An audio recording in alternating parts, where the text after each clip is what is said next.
வணக்கம். பிஸ்கெட் சாப்பிடுவது உடல் ஆரோக்கியத்திற்கு நல்லதா இல்லையா என்பதை பற்றி தெரிந்து கொள்ளலாம். பிஸ்கெட் சாப்பிடுவதால் உடல் ஆரோக்கியத்திற்கு பல பிரச்சனைகள் ஏற்படுகிறது. பிஸ்கெட் தயாரிப்பின் போது அதிக வெப்பநிலையில் எண்ணெய் மற்றும் டால்டா போன்றவற்றை சூடுபடுத்தும் பொழுது அவை உருகிவிடும். இதனால் டிரான்ஸ்பேட் அமிலங்கள் உருவாகிறது.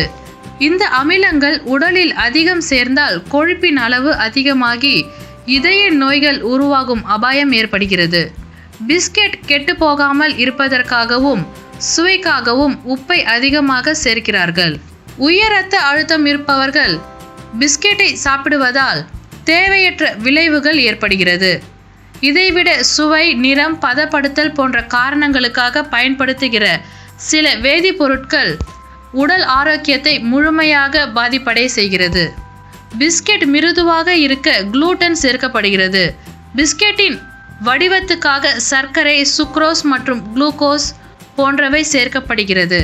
பிஸ்கெட் எந்த அளவுக்கு மிருதுவாக இருக்கிறதோ அந்த அளவுக்கு அதிக புரத சத்துக்களை கொண்டிருக்கிறது என்ற அர்த்தம். மிருது தன்மை குறைந்தால் கொழுப்பு சத்தின் அளவு அதிகமாக இருக்கிறது என்பதற்கான அர்த்தம்.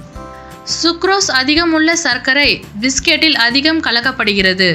இது உடலின் சர்க்கரையின் அளவை அதிகரிப்பதால் சர்க்கரை நோய், இதயம் சார்ந்த பிரச்சனைகளை ஏற்படுத்துகிறது.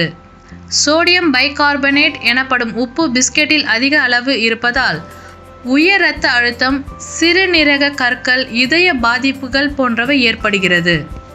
பிஸ்கெட்டின் வேலையே பசியை அடக்குவதுதான். ஒரு குழந்தை 3 பிஸ்கெட் சாப்பிட்டால் பசி எடுக்காது. பெரும்பாலானவர்கள் குழந்தைகளுக்கு பாலில் நனைத்த பிஸ்கெட்டை கொடுக்கிறார்கள். இது முற்றிலும் தவறான பழக்கமாகும். அதிலும் கிரீம் பிஸ்கெட்டை கண்டிப்பாக தவிர்ப்பது உடல் ஆரோக்கியத்திற்கு சிறந்தது. பள்ளி செல்லும் குழந்தைகளுக்கு காலை மற்றும் மாலை நேர பிரேக்கில் சாப்பிட பிஸ்கெட் கொடுப்பதை தவிர்த்து பழ வகைகளை கொடுப்பது அவர்களின் ஆரோக்கியத்திற்கு மிகவும் ஏற்றது. மேலும் இது போன்ற தகவல்களை பெற இந்த சேனலை சப்ஸ்கிரைப் செய்யுங்கள். நன்றி.